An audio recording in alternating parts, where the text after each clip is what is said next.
Hello students. आज हम आपके सामने लेकर आए हैं इकोनॉमिक्स ऑनर्स की मैथमेटिक्स के पिछले सालों के क्वेश्चन पेपर। सबसे पहले हम डिस्कस करेंगे 2021 का पेपर। कई बार बच्चों को यही नहीं पता चलता ये पेपर कौन से ईयर का है या कौन से।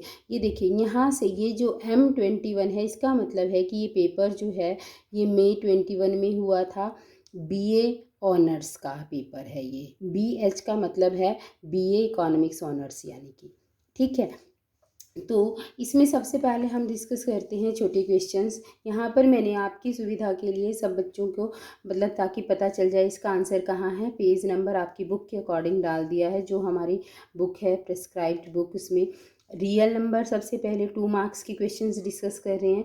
फिर range and domain of the function, कोई भी एक फंक्शन है उसकी रेंज और डोमेन को आप कैसे फाइंड आउट करेंगे, ये आपकी बुक के पेज नंबर 150 पर इसका आंसर है। लोअर ट्रेंगुलर और अपर ट्रेंगुलर मैट्रिक्स, ये जो हमारे टाइप्स ऑफ मैट्रिक्स हैं उसमें पेज नंबर 5 पे पॉइंट नंबर 9 है, ठीक है। उसके बाद है आपका closed end input and output model, ये आपका पेज नंबर 102 पर है इसका आंसर। वहाँ पर types of input output model दिए हुए हैं उसमें से है। फिर है instantaneous rate of change. Instantaneous rate of change जो है बेटे ये डेरिवेटिव्स का टॉपिक है।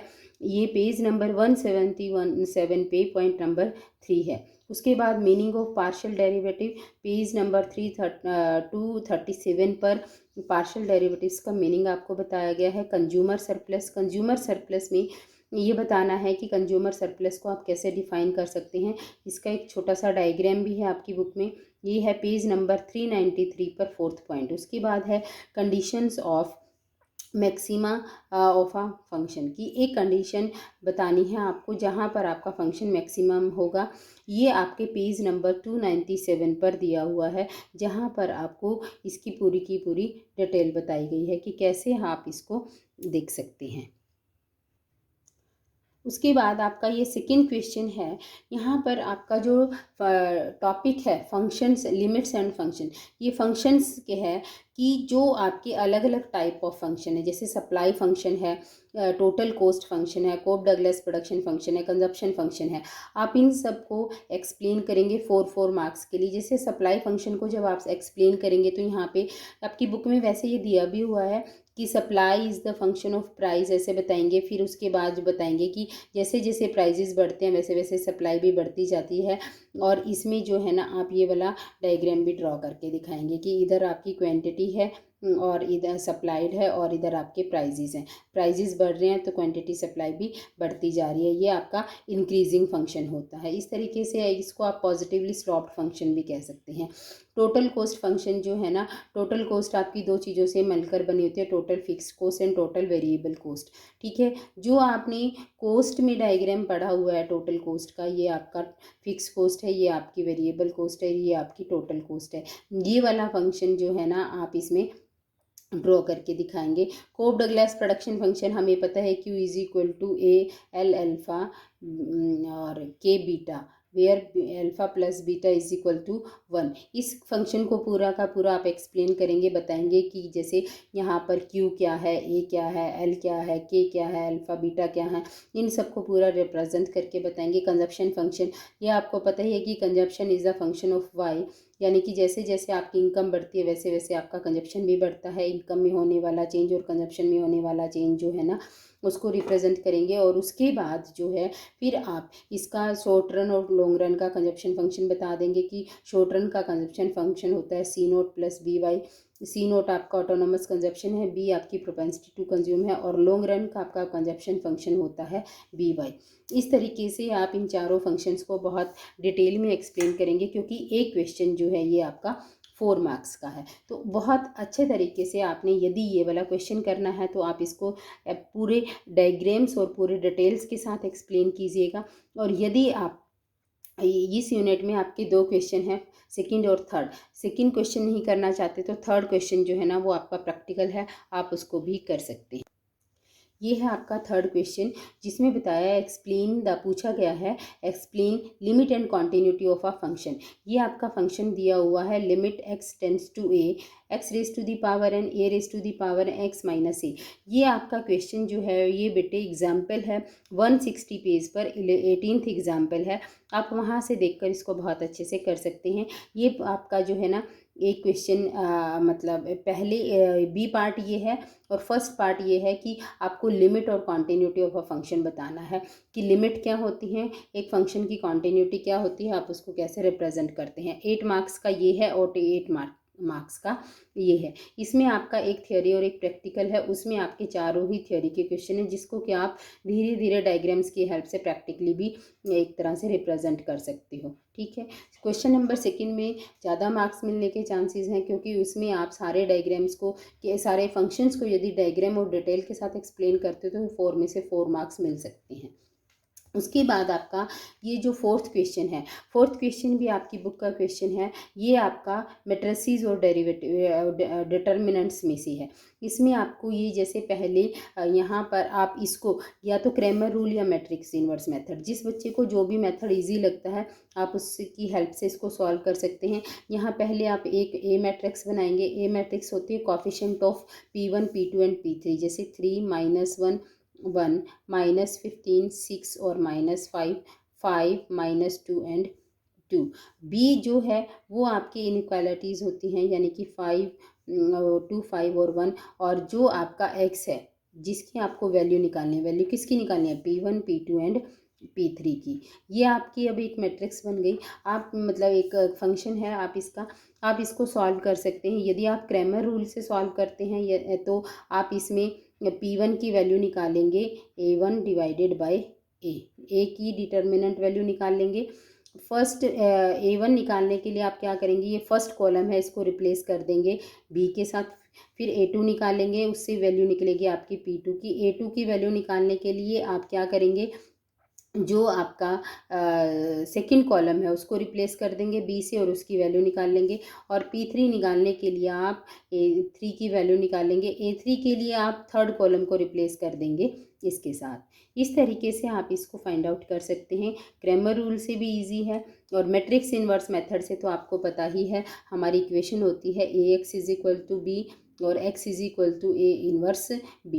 आप ए मैट्रिक्स जो ये वाली सेम मैट्रिक्स है आप इसका इन्वर्स निकालेंगे। जैसे पहले ए की डिटर्मिनेंट वैल्यू निकालेंगे, फिर कोफैक्टर ट्रांसपोज और फिर उसको ए की डिटर्मिनेंट वैल्यू से डिवाइड करके और बी के साथ यदि मल्टीप्लाई करेंगे तो आपकी P1 P2 और P3 की वैल्यू निकल जाएगी। इस तरीके से ये आपका पूरा 16 मार्क्स का क्वेश्चन है। जिस बच्चे ने डेरिवेटिव्स वो मैट्रिसेस थोड़े से भी किए हुए हैं तो वो इसको बहुत आसानी से सॉल्व कर सकता है। जिसने मैट्रिसेस नहीं करने वो इनपुट आउटपुट का भी क्वेश्चन कर सकता है। मैट्रिसेस और इनपुट आउटपुट जो हैं ये दोनों एक दूसरे के ऑप्शन में हैं। तो यहाँ पर जो ये क्वेश्चन दिया गया है ये आपका एग्जाम्पल है इनपुट आउटपुट एक्सरसाइज का क्वेश्चन है, इनपुट आउटपुट का क्वेश्चन नंबर 14। वहाँ से आप इसके एग्जाम्पल्स देखकर इसको भी बहुत आसानी से सॉल्व कर सकते हैं। अब है उसके बाद आपका थर्ड यूनिट में आपको टोटल रेवेन्यू फंक्शन दिया हुआ है। आप इसका स्लोप निकालेंगे, किसका, AR का। तो AR का स्लोप निकालने के लिए इसके 3 पार्ट्स हैं बेटे।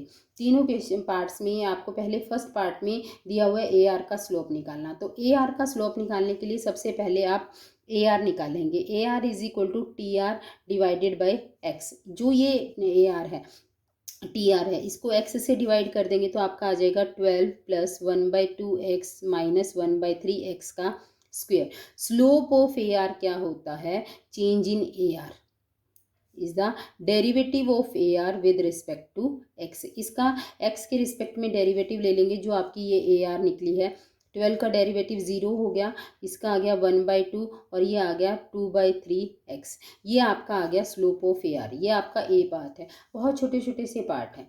फिर उसके बाद वो कहता है कि level of output at which this function is maximum, कि आउटपुट का वो लेवल बताइए जहाँ पर आपका फंक्शन मैक्सिमम होता है।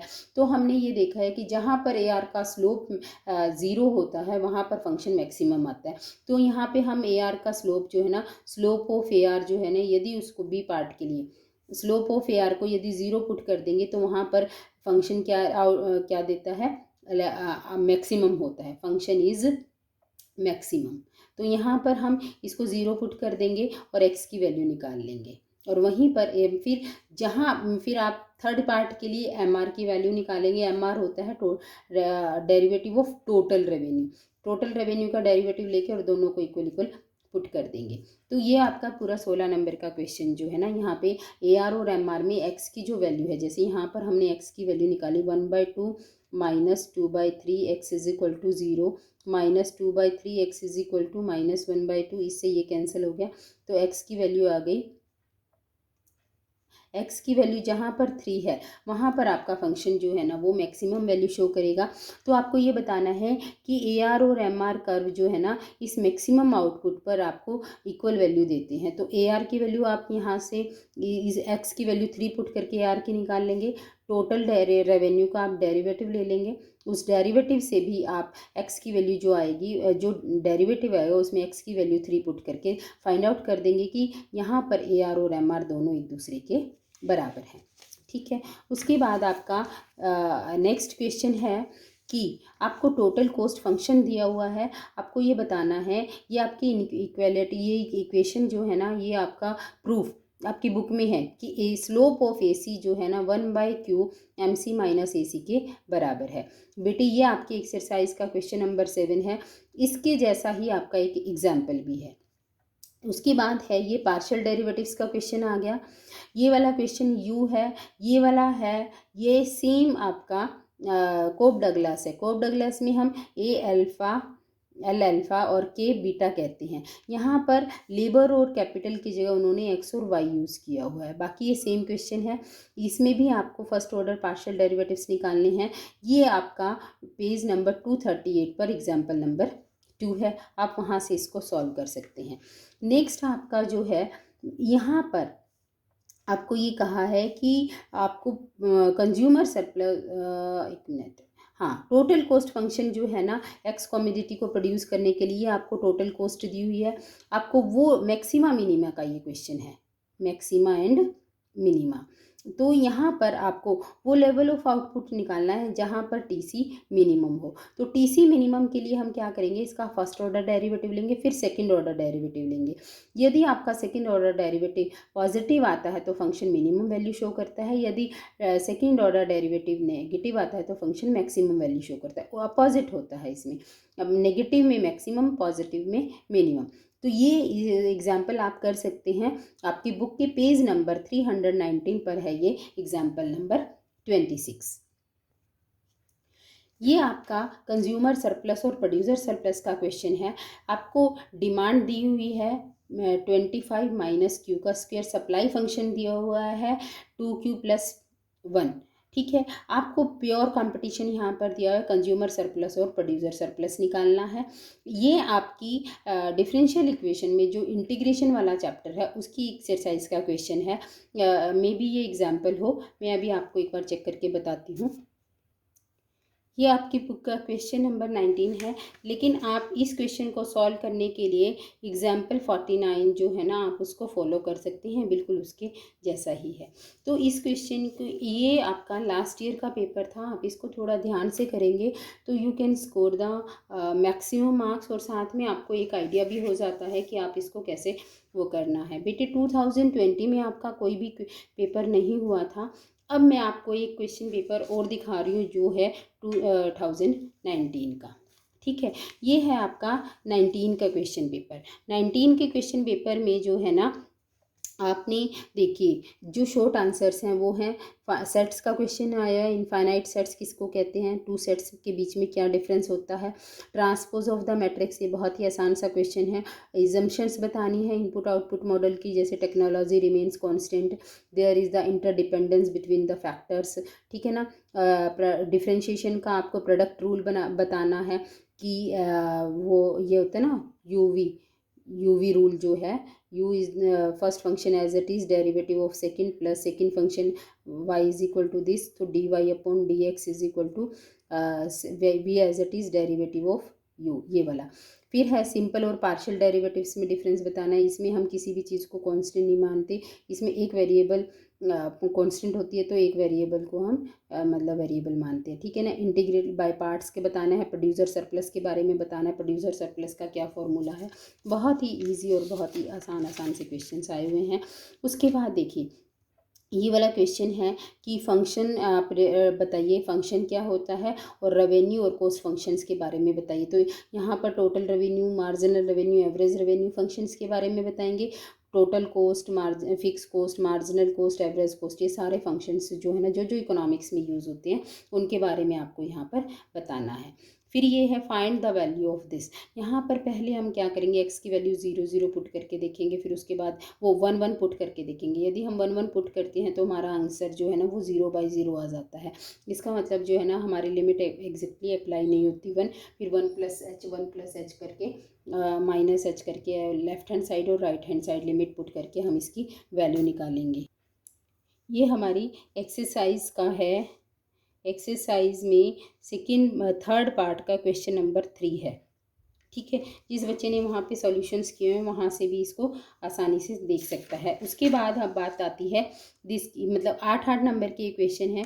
अब आपको ये शो करना है कि ये फंक्शन जो है ना ये कॉन्टीन्यूअस है यदि हम x की वैल्यू -2 से +2 के बीच में कहीं पर भी वेरी कर देखते हैं। यदि आपकी वैल्यू जो है ना -2 से -1 के बीच में आप x की अलग अलग वैल्यूज़ पुट करते हैं तो आपको ये बताना है कि वहाँ पर आपका फंक्शन जो है वो कॉन्टीन्यूअस है या फिर नहीं है। ये आपका एक्सरसाइज का ही क्वेश्चन है, थोड़ा सा बस चेंज किया गया है। एक्सरसाइज 4 का है क्वेश्चन नंबर 9। थोड़ा सा ये बेसिकली तो यूनिवर्सिटी क्वेश्चंस, एक पुरानी बुक पहले मैथ्स की जो आती थी उसमें यूनिवर्सिटी क्वेश्चंस में इसको एज इट इज़ एक्सप्लेन किया गया है, ठीक है। आप वहाँ से भी इसको स्टडी कर सकते हैं। अब आती है हमारी क्वेश्चन नंबर 4 की। यहाँ पर आपको 2 और 3 में से एक क्वेश्चन करना है। क्वेश्चन नंबर 4 और 5 में से आपको एक करना है। अब क्वेश्चन नंबर 5 बहुत ही ईजी है बेटे। ए दिया हुआ है, बी दिया हुआ है, सी दिया हुआ है। आपको 3a + 2b - 3c निकालना है। ए को आप 3 से मल्टीप्लाई करेंगे, बी को आप 2 से मल्टीप्लाई करेंगे और सी को आप 3 से मल्टीप्लाई करेंगे होल कॉलम्स और रोज को। फिर उसके बाद जैसे जैसे इन सबको ऐड और माइनस कर देंगे और वैल्यू निकाल लेंगे। ये भी शायद से आपकी बुक का आपका ये वाला क्वेश्चन जो है ना एग्जाम्पल 4 के बिल्कुल जैसा है। जो आपकी मैट्रिसेस का एग्जाम्पल 4 है बिल्कुल उसके जैसा है। यदि आप एक बार उस क्वेश्चन को कर लेंगे और फिर इसको करेंगे तो डेफिनेटली आपका आंसर निकल जाएगा। यहाँ पर आपको मतलब सीधा सीधा दिया हुआ है कि आपको मैट्रिक्स इन्वर्स मेथड फॉलो करना है। मैट्रिक्स इन्वर्स मेथड को फॉलो करना है और साथ में क्रैमर रूल से भी, मतलब ये क्वेश्चन आपको जैसे बोला गया है वैसे करना है। 2 तरीके से निकालना है, इन्वर्स मैट्रिक्स इन्वर्स से भी और क्रैमर रूल से भी। तो चाहे आप ये करें और चाहे आप ये करें, दोनों में से कोई भी एक क्वेश्चन आप यहाँ पे कर सकते हैं। उसके बाद ये है आपका डेरिवेटिव्स का क्वेश्चन। ये वाला क्वेश्चन है आपका डेरिवेटिव्स का कि y = √x + 1 √x है और आपको dy/dx निकालना है। ये वाला क्वेश्चन जो है ना आपका एग्जाम्पल 10 का थर्ड पार्ट है। आप वहाँ से इसको देख सकते हैं। ज़्यादातर क्वेश्चन जो है ना वो आपके एग्जाम्पल्स में से आए हुए हैं। यहाँ पर आपको दिया हुआ है कि आपको प्राइस इलास्टिसिटी ऑफ डिमांड और मार्जिनल रेवेन्यू निकालनी है जब आपको क्यू गिवन है और प्राइस आपको गिवन है पी के बराबर। यहाँ पर आप क्या करेंगे, प्राइजेस को पुट करके वैल्यू निकाल लेंगे। ये है आपका 213 पेज पर एग्जाम्पल नंबर 72। आप वहाँ से इसको बहुत अच्छे से कर सकते हैं। पी की वैल्यू पुट करके क्यू निकाल लेंगे। फिर यहाँ से पहले टोटल रेवेन्यू निकालेंगे, टोटल रेवेन्यू के बाद मार्जिनल रेवेन्यू निकालेंगे और इलास्टिसिटी निकालेंगे, ठीक है। ये वाला क्वेश्चन भी बहुत ही इजी है। ये भी आपका डेरिवेटिव, सिंपल डेरिवेटिव्स में से ही है। आपको एक आइडेंटिटी प्रूव करनी है। ये AP नहीं है, यहाँ पर ऊपर AR है, ये मिस प्रिंट है, ठीक है ना। ये आइडेंटिटी होती है E = AR/AR - MR, ठीक है। तो यहाँ पर E इलास्टिसिटी है, एवरेज रेवेन्यू, मार्जिनल रेवेन्यू है। ये आपको दिया हुआ है। आपको ये रिलेशनशिप जो है ना ये डिटरमिन करना है। ये वाला भी आपका क्वेश्चन जो है ना एग्जाम्पल में से ही है, एग्जाम्पल नंबर 71 पेज नंबर 212। यानी कि ये देखिए 213 और 212 दोनों एग्जाम्पल्स जो है ना वो बिल्कुल साथ साथ आए हुए और 16-16 नंबर के हैं। तो आप ऐसे एग्जाम्पल्स यदि करेंगे तो आपको क्वेश्चंस जो है ना वो बहुत आप आसानी से सॉल्व कर सकते हैं। अब उसके बाद यदि हम यहाँ पर आते हैं, यहाँ पर आपको एक्सट्रीम वैल्यूज़ कहा गया है निकालने के लिए। एक्सट्रीम वैल्यूज़ का मतलब है कि यहाँ पर आपको क्या निकालना है, मैक्सिमा मिनिमा। मैक्सिमा मिनिमा की वैल्यू जो है ना वो आपको फाइंड आउट करनी है। ये वाला क्वेश्चन भी आपकी बुक में से ही है। थोड़ा सा आप एग्जाम्पल्स को यदि डिटेल से स्टडी करेंगे तो आप ये सारे के सारे क्वेश्चंस जो है ना इनको आसानी से निकाल सकते हैं। ये वाला क्वेश्चन जो है ना आप पहले क्या करेंगे, इसको इस एक्स को अंदर मल्टीप्लाई कर लीजिए। एक्स को अंदर मल्टीप्लाई करके आपका आ जाएगा 2x का cube minus 12x plus 3x का स्क्वायर। ठीक है, अब उसके बाद आप इसका फर्स्ट ऑर्डर डेरिवेटिव ले लेंगे, सेकंड ऑर्डर डेरिवेटिव लेंगे। जैसे ही आप इसका सेकंड ऑर्डर डेरिवेटिव लेंगे उसके बाद जो है ना फिर आपका क्या आ जाएगा, एक फंक्शन आ जाएगा जिसमें कि आप x की वैल्यू को फाइंड आउट कर सकते हैं। ये भी बहुत ही इजी और बहुत ही सिंपल तरीके से होने वाला क्वेश्चन है। आप इसको भी बहुत आसानी से सॉल्व कर सकते हैं। इसमें थोड़ा सा आपको स्टेटमेंट को चेंज करके दिया गया है। जो बुक में स्टेटमेंट है वहाँ पर इस x को मल्टीप्लाई करके ऑलरेडी दिया गया है, यहाँ पर आप x को कॉमन निकाल के दिया गया। तो इसको कंफ्यूज नहीं होना, आपने पहले इसको वो कर लेना है, फिर इसका फर्स्ट ऑर्डर डेरिवेटिव लेना है, यानी कि dy/dx यदि लेंगे तो ये आ जाएगा 6x का स्क्वायर माइनस 12 प्लस 6x। फिर उसके बाद आप इसका सेकंड ऑर्डर डेरिवेटिव ले लेंगे, वो आपका आ जाएगा 12x प्लस 6। अब हमने क्या करना है, यहाँ पे फर्स्ट ऑर्डर डेरिवेटिव को ज़ीरो पुट कर देना है। तो 2x square minus 12x plus 6x is equal to 0। यहाँ से 6 कॉमन ले लिया तो x square minus 2 plus x is equal to 0, यानी कि फंक्शन आपका आ गया x square plus x minus 2 is equal to 0। हम इसके फैक्टर बना सकते हैं, x square plus 2x minus x minus 2 is equal to 0। तो x plus 2 minus 1 x plus 2। तो यहाँ पे दो फैक्टर बन गए, एक x की वैल्यू देता है 1, एक x की वैल्यू देता है माइनस 1 2। अब x की वैल्यू इसमें सेकंड ऑर्डर डेरिवेटिव में एक बार 1 पुट करेंगे, एक बार माइनस 2 पुट करेंगे और इसका प्रोसीजर जो है ना आप उसको फॉलो करेंगे। ठीक है, ये भी आपकी बुक में से एक बार यदि आप मैक्सिमा मिनिमा को थोड़ा सा आराम से स्टडी करेंगे, थोड़ा सा कंसंट्रेशन से, तो आप ये वाला क्वेश्चन भी बहुत आसानी से निकाल सकते हैं। उसके बाद नेक्स्ट क्वेश्चन है आपका कि आपको कंज्यूमर सरप्लस और प्रोड्यूसर सरप्लस निकालना है जब आपको एक फंक्शन दिया गया है जिसको कि हमने एक तरफ आपको डिमांड फंक्शन दिया है, एक तरफ सप्लाई फंक्शन दिया हुआ है। याद रखना बच्चों, जब आपको डिमांड फंक्शन दिया जाता है तो इसका मतलब क्या है कि जो आपका डिमांड फंक्शन है वो रिप्रेजेंट कर रहा है कंज्यूमर के उसको, और सप्लाई फंक्शन जो है वो रिप्रेजेंट कर रहा है प्रोड्यूसर को। यानी कि जब आप प्रोड्यूसर सरप्लस निकालेंगे तो आप सप्लाई फंक्शन को यूज़ करेंगे, जब आप कंज्यूमर सरप्लस निकालेंगे तो आप डिमांड फंक्शन को यूज़ करेंगे। ठीक है, ये वाला क्वेश्चन जो है ये बिल्कुल बिल्कुल आपका एक एग्जाम्पल है 49।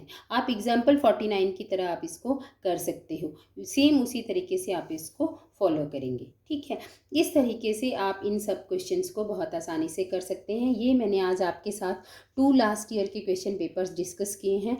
थर्ड ईयर उसके मेरे पास कुछ और क्वेश्चन पेपर्स भी हैं जो मैं आपको एक बार वैसे ही दिखा सकती हूँ। यहाँ पर ये है आपका 2018 मई का पेपर, इसकी आप स्क्रीनशॉट्स ले सकते हैं, कोफैक्टर्स इनवर्स ऐसे करके है।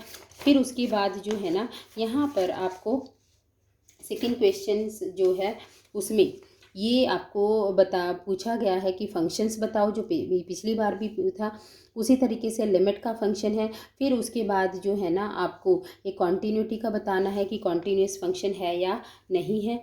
ऐसे आपका फिर आ जाता है सेकंड यूनिट। ये आपका ए बी और सी मैट्रिसेस हैं, आपको लेफ्ट हैंड साइड और राइट हैंड साइड को प्रूव करना है। यहाँ पर आपको सीधा सिंपल क्वेश्चन दिया हुआ है, आपको ए का इन्वर्स निकालना है। ये आपका सेकंड यूनिट, ये आपका थर्ड यूनिट है। इसमें आपको dy/dx निकालना है, y की वैल्यू आपको गिवन है। बहुत ही सिंपल, बहुत ही आसान, सीधा सीधा आप u/v रूल निकाल कर आप इसको कर सकते हैं।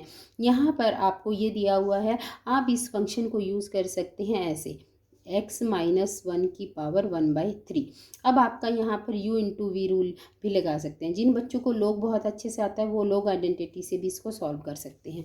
ये प्राइस इलास्टिसिटी ऑफ डिमांड का क्वेश्चन है, बहुत ही आसान है।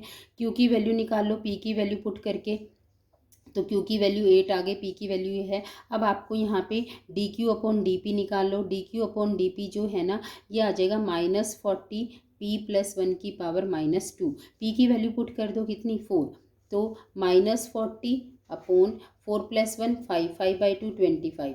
ठीक है ना, ये आपका एक आंसर आ गया, वो आ गया D Q upon D P. Elasticity की वैल्यू क्या होती है -p अपॉन क्यू इंटू में डी क्यू अपॉन में डी पी। वैल्यू पुट कर दो, पी की वैल्यू 4, क्यू की वैल्यू 8 और ये है -40 डिवाइडेड बाई -20। माइनस से माइनस कैंसिल हो जाएगा ये, तो 0.8 जो है वो इसका आंसर आ गया। देखो खड़े खड़े क्वेश्चंस निकल रहे हैं, बहुत ही आसान क्वेश्चन पेपर है। यहाँ पर आपको कॉस्ट फंक्शन दिया हुआ है, आपको एवरेज कॉस्ट निकालनी है, मार्जिनल कॉस्ट निकालनी है। क्यू से डिवाइड कर दोगे एवरेज कॉस्ट निकल जाएगी, डेरिवेटिव ले लोगे मार्जिनल कॉस्ट निकल जाएगी, फिर इसमें वैल्यू पुट कर दो और आंसर निकल जाएगा। बहुत ही ईजी आसान से क्वेश्चन आए हुए हैं। यहाँ पर आपको एक्सट्रीम वैल्यू निकालनी है, जैसे मैंने अभी आपको निकाल कर दिखाई, बिल्कुल उसी तरीके से जो लास्ट पेपर में निकाल कर दिखाई थी। यहाँ पर आपको जो है ना इसकी वैल्यू निकालनी है, इंटीग्रेट करना है इसको। ये भी बहुत ही आसान है, 1/x हो जाएगा, नीचे आ जाएगा और वैल्यू पुट कर देंगे। यहाँ पर कंज्यूमर सरप्लस और प्रोड्यूसर सरप्लस का क्वेश्चन है, ये भी आपका 5 मार्क्स का है। ये थे आपके पिछले 3 सालों के क्वेश्चन पेपर। इनको फॉलो करके आप बहुत अच्छे से अच्छे मार्क्स स्कोर कर सकते हैं। All the best for your exam. If you have any query, please comment me in the comment box. I will solve definitely all your queries and I will upload the PDF of this in the description box. Have a nice day.